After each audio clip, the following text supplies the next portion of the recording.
A most warm welcome to my castle, Mr. Kennedy.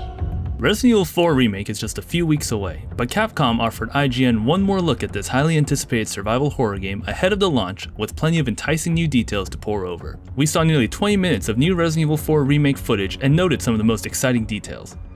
We are just getting started, rookie.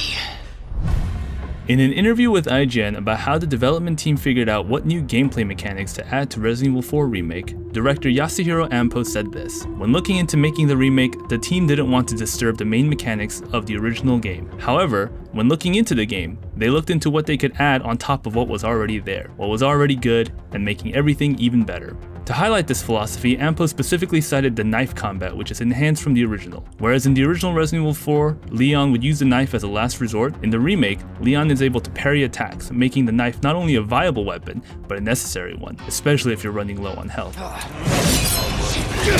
Stay back! Parrying enemy attacks transforms the knife from a last-ditch tool and glorified wooden crate opener into a defensive tool where you're able to keep yourself alive just a little bit longer, so long as you have the dexterity to block incoming attacks.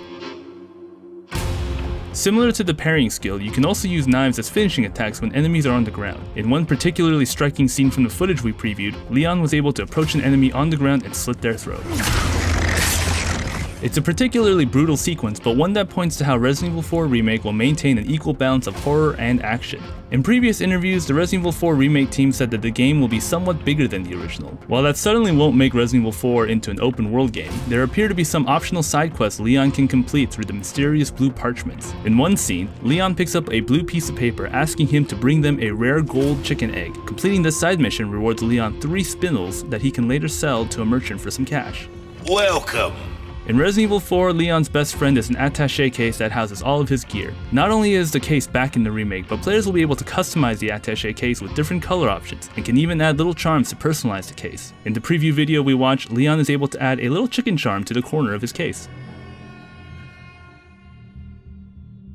Your mission in Resident Evil 4 is to rescue Ashley Graham, the daughter of the President of the United States. Spoiler alert, you find Ashley partway through the game, but that doesn't mean your mission is over just yet. Ashley will begin following Leon around, and it's up to the player to keep Ashley safe from enemies while trying to escape this hostile village. Ashley has some new abilities this time around, like being able to unlock doors for Leon. He is also able to direct Ashley to either stay close behind him or hang back a bit while he takes care of some enemies. Stick close.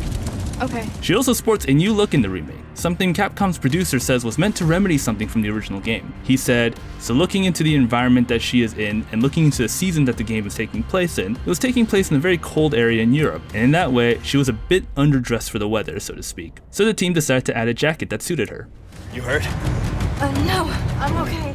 Fans may have already spotted this in some of the new trailers, but Resident Evil 4 Remake will feature at least one new weapon, the Bolt Thrower. These are explosive mines attached to silent bolts that can not only take care of tough enemies from afar, but they're delivered in a silent way, making them almost like a stealth weapon, at least until they explode.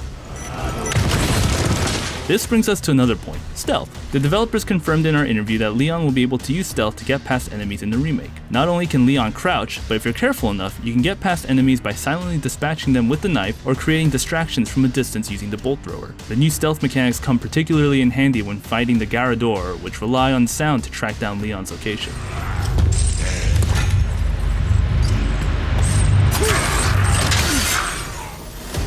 Our preview ended with a glimpse of the fight against Leon's old teammate, Jack Krauser. While the fight was originally a QTE event in the original game, the boss fight is now fully playable with Leon using his improved knife to go toe-to-toe with Krauser. Capcom confirmed to IGN that there will be no cutscene-based QTEs in the remake.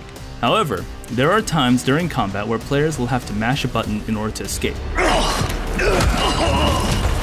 That's everything new and exciting we caught during our hands-off preview. For more spooky goodness, you can read our ongoing coverage of the new survival game Sons of the Forest, and for everything else, keep it here on IGN.